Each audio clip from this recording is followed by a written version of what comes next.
Hello दोस्तों, हमारे YouTube channel climax classes में आपका स्वागत है।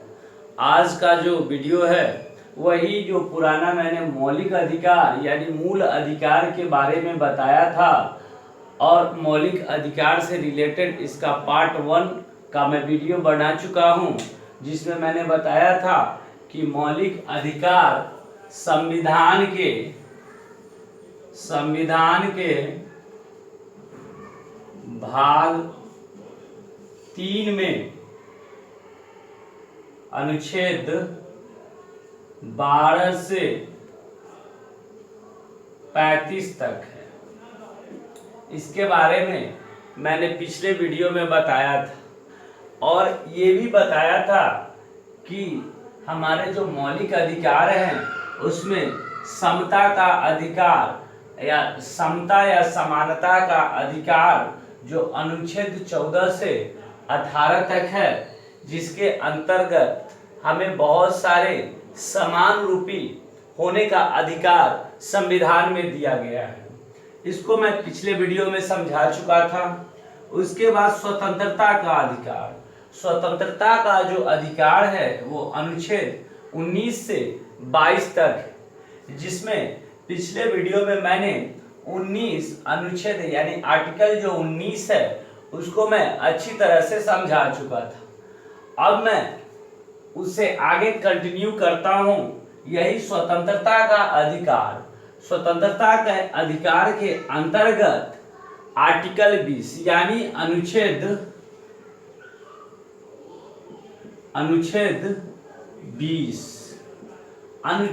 20 के अंतर्गत क्या होता है। पहला, ये समझिए कि अपराधों के लिए दोष सिद्धि के संबंध में संरक्षण, यानी स्वतंत्रता के अधिकार के अंतर्गत आर्टिकल 20 में अपराधों के लिए दोष सिद्धि के संबंध में संरक्षण, यानी किसी भी व्यक्ति के ऊपर जो अपराध का जो मुकदमा दर्ज होता है उस स्थिति में उनके ऊपर उनको क्या क्या अधिकार दिए गए हैं उसके बारे में आर्टिकल 20 में बताया जाता है। अब देखिए, इसको हम आर्टिकल 20 को 3 भागों में बांटते हैं।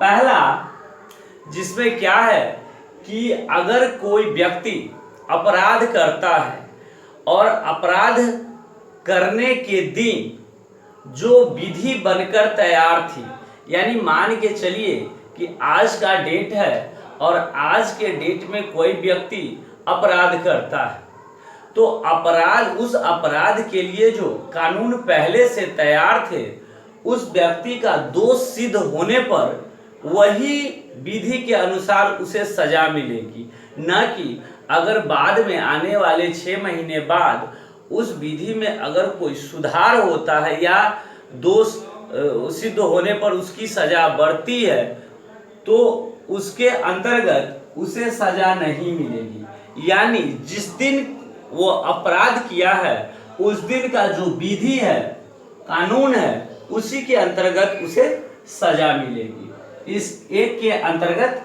ये आता है, 21 के अंतर्गत। उसके बाद क्या है, इसमें एक और चीज क्या है कि अगर कोई व्यक्ति पे मुकदमा दर्ज होता है तो जब तक दोष साबित नहीं होता तब तक उसे मतलब अपराधी नहीं माना जाता है। यानी दोष जब साबित हो जाता है तब उसे हम अपराधी मानते हैं। उसके बाद क्या होता है कि किसी व्यक्ति को इसी के अंतर्गत जो सेकंड होता है, अनुच्छेद 20 के अंतर्गत जो सेकंड होता है उसके अंतर्गत क्या होता है, किसी व्यक्ति को एक ही अपराध के लिए बार बार दंडित नहीं किया जा सकता।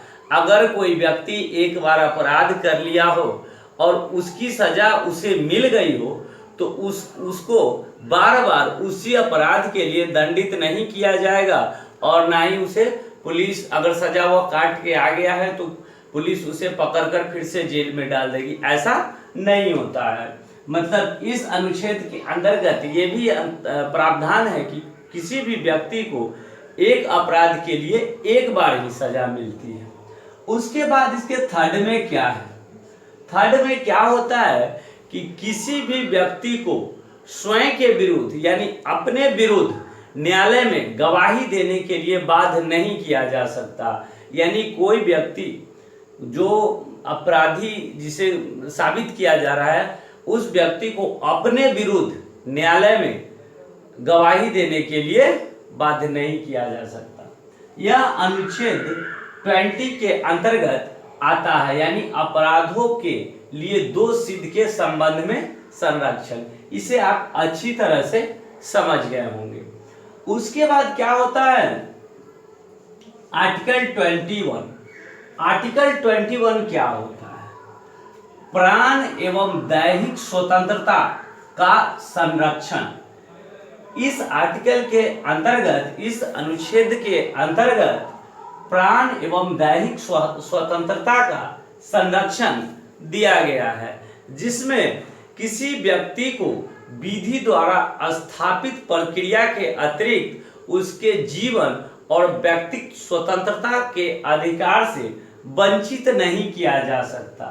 यानी किसी भी व्यक्ति को अगर जो कानून की जो प्रक्रिया है, कानून जो बना हुआ है, उसके अलावा किसी व्यक्ति के जीवन या स्वतंत्रता से उसे वंचित नहीं किया जा सकता। यह आर्टिकल 21 के अंतर्गत आता है और इसी का आर्टिकल 21A। अब 21A ये बहुत इंपॉर्टेंट आर्टिकल है, ये अक्सर एग्जाम में पूछा जाता है। क्या है, 21 अनुच्छेद 21A के तहत 6 वर्ष से 14 वर्ष के बच्चों को निःशुल्क शिक्षा का प्रावधान है।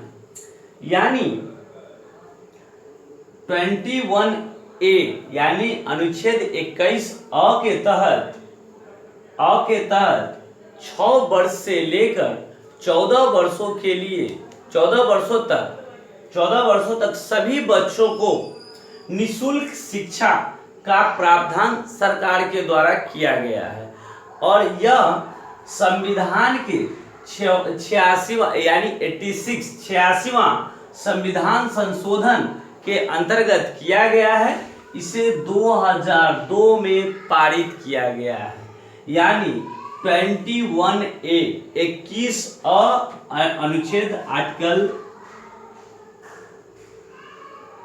अनुच्छेद इसीलिए महत्वपूर्ण है। उसके बाद हम चलते हैं आगे का जो आर्टिकल है, आर्टिकल 22। आर्टिकल 22 क्या होता है, देखिए इसके अंतर्गत कुछ दशाओं में गिरफ्तारी व निरोध में संरक्षण।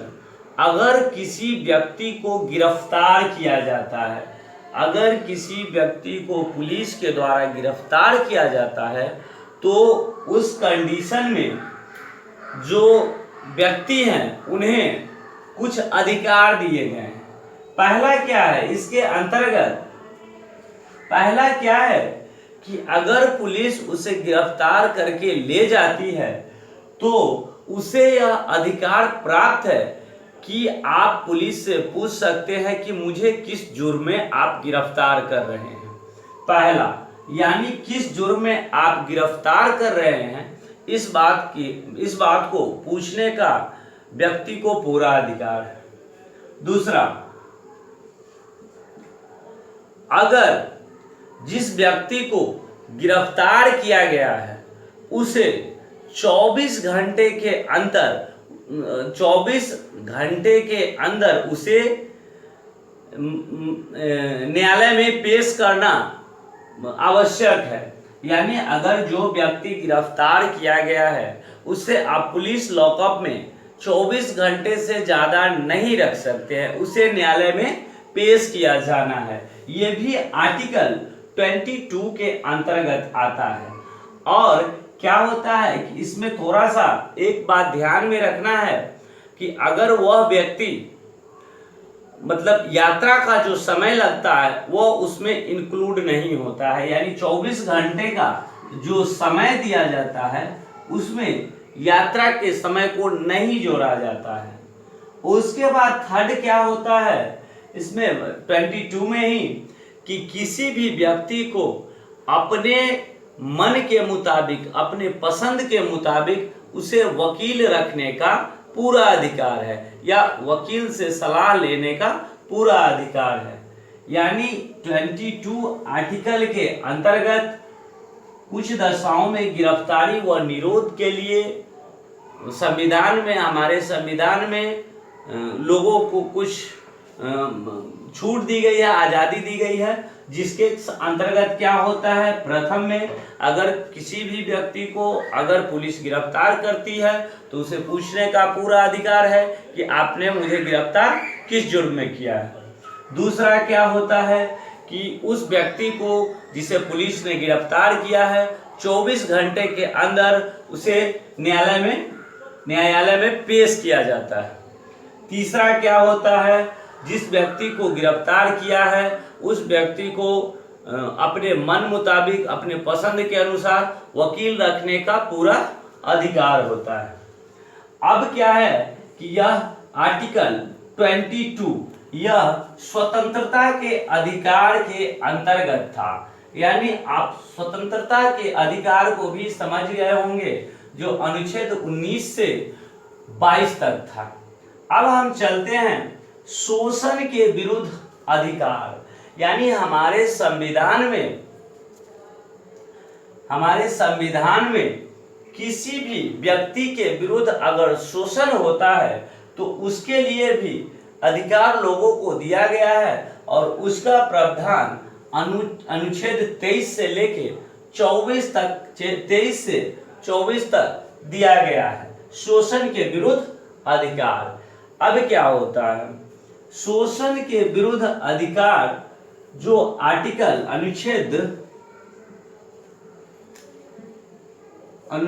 23 के अंतर्गत आते हैं उसमें क्या है, मानव के दुर्व्यापार और बलात्श्रम का प्रतिषेध, यानी किसी भी व्यक्ति का व्यापार करना एक दंडनीय अपराध है।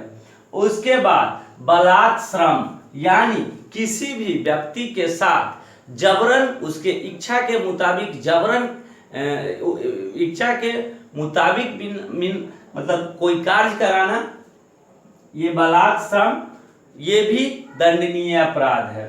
अब इसके अंतर्गत क्या आता है, मानव के दुर्व्यापार और बलात्श्रम का प्रतिषेध के अंतर्गत पहला बलात्श्रम, यानी किसी व्यक्ति को हम जबरदस्ती उससे कोई कार्य नहीं करवा सकते हैं, उसके इच्छा के विरुद्ध अगर हम करवाते हैं तो यह बलात्श्रम के अंतर्गत आता है और यह दंडनीय अपराध है। बेगारी, यानी किसी व्यक्ति को हम बेगारी में कार्य नहीं करवा सकते हैं, यानी अगर किसी व्यक्ति से हम कार्य करवाते हैं तो उसे हमें उसका जो पैसा है वो देना होगा, यानी बेगारी भी हम किसी व्यक्ति से नहीं करवा सकते हैं। ये भी आर्टिकल 23 के अंतर्गत आता है।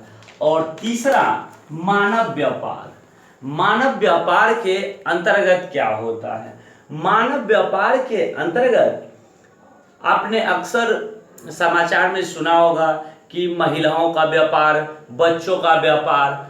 अगर महिलाओं या बच्चों का व्यापार किया जाता है तो वो भी दंडनीय अपराध है और वो आर्टिकल 23 के अंतर्गत आता है।